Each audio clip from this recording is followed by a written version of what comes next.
Amora was the queen of social media. Every day, her followers waited eagerly for her Facebook and TikTok lives. Whether it was her flawless makeup routine, her dance challenges, or her daily rants about life, she knew how to keep them entertained. The likes, the comments, the attention, it all made her feel relevant. Social media gave her a sense of purpose, a feeling of being seen, adored, and admired. Her husband, Kelechi, often complained, "Amora, you spend too much time on your phone. What about our daughter, Ada?" Amora would laugh it off. "Relax, Kelechi. I'm right here. I can see her playing in the living room. Besides, this is how influencers make money these days." Kelechi, frustrated but powerless, shook his head. "She needs you more than your followers do." But Amora didn't listen. She was addicted to the digital world, and the validation it offered was intoxicating.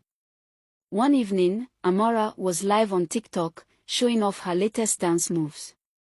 The screen was flooded with comments from her adoring followers, and Amora basked in their attention.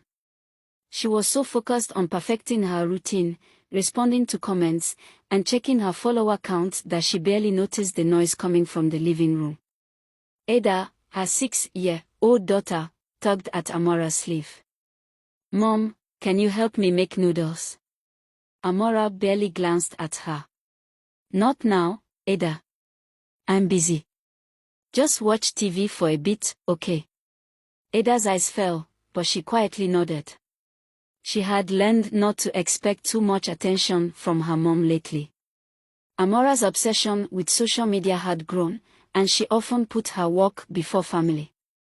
Meanwhile, Kelechi was at the dinner table, eating alone, his face clouded with concern as he watched Amora obliviously scroll through her phone.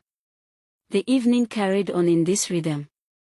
Amora's laughter and chatter on her live stream contrasted sharply with Kelechi's silent frustration. The morning of the incident began like any other. Amora was preparing for a major live stream. She was collaborating with another influencer for a big brand campaign, a project she had been eagerly anticipating. Ada, as usual, sought her attention but was brushed aside. "I'm busy, Ada. Can't you wait? I'll make you breakfast later." Ada, feeling neglected, wandered into the kitchen on her own. She had watched her mother cook countless times and decided to try it herself. She dragged a small stool to the gas cooker, pulled out a pot, and carefully set it on the stove.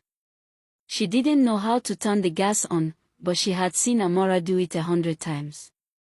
Ada twisted the knob, and a small flame flickered to life. But things quickly went wrong. The flame flared higher than she expected, and she panicked. The kitchen towel, hanging too close to the stove, caught fire. The flame spread rapidly, licking the nearby cabinets. Ada tried to turn the knob off, but the fire was too big. Her small hands were burned as she tried to push the hot burner. In a frenzy, she screamed out for help.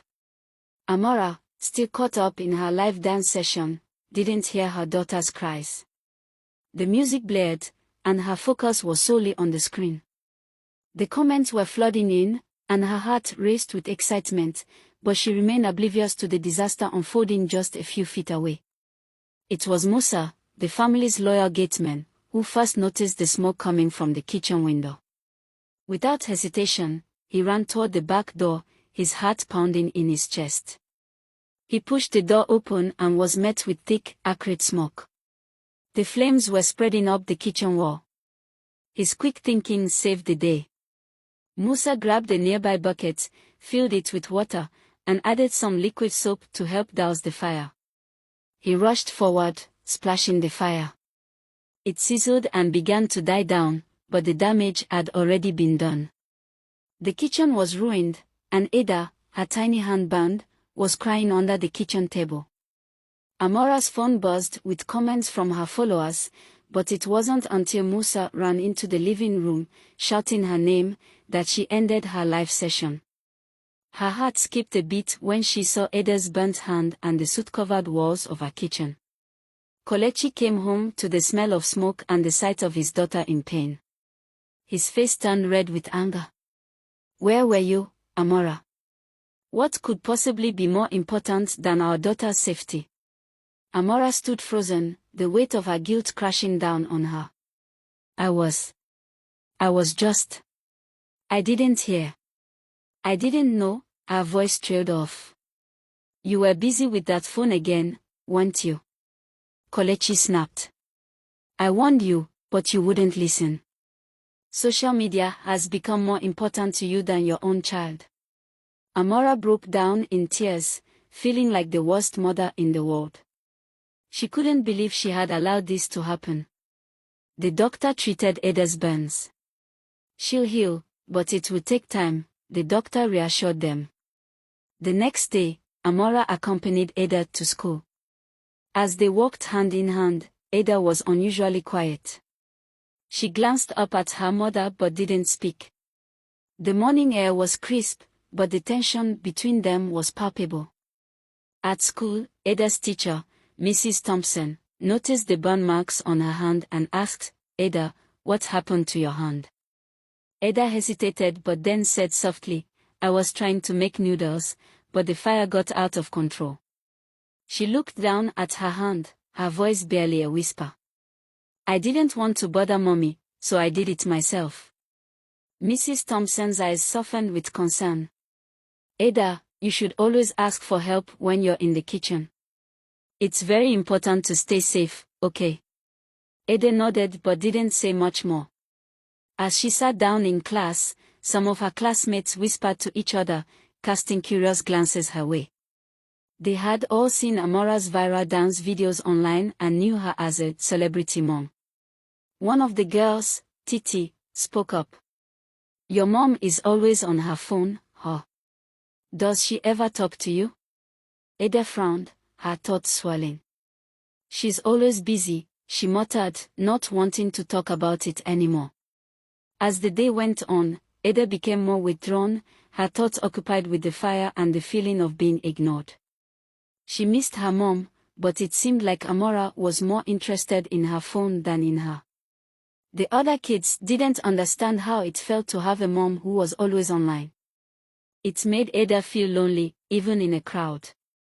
That evening, after Kelechi had locked away all of Amora's gadgets, her phone, tablet, camera, he sat her down. "No more social media, Amora. Not until you prove you can be a responsible mother again." Amora felt like her world had crumbled. Her heart ached as she sat by Ada's bedside, watching her sleep. She realized that no amount of likes, followers, or sponsored posts could replace her daughter's love and well-being. She had almost lost everything that mattered. The following days were tough. Amora spent time with Ada, trying to make up for the lost moments.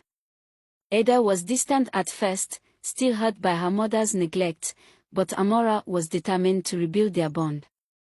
She started therapy, where she explored the deeper reasons behind her obsession with social media.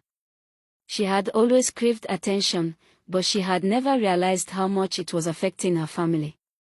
Slowly, she began to heal, learning to let go of her need for validation online. Amora made a vow to herself: she would no longer let social media take precedence over her family. Slowly but surely, she began to shift her focus back to what truly mattered. She deleted her accounts from her phone, spending more quality time with Kelechi and Ada. Together, they cooked meals, shared laughter, and rediscovered the simple joys of life. At a small family gathering, Amora stood with her loved ones, feeling content. She wasn't the queen of social media anymore, but she was the queen of her family's heart. And that was enough.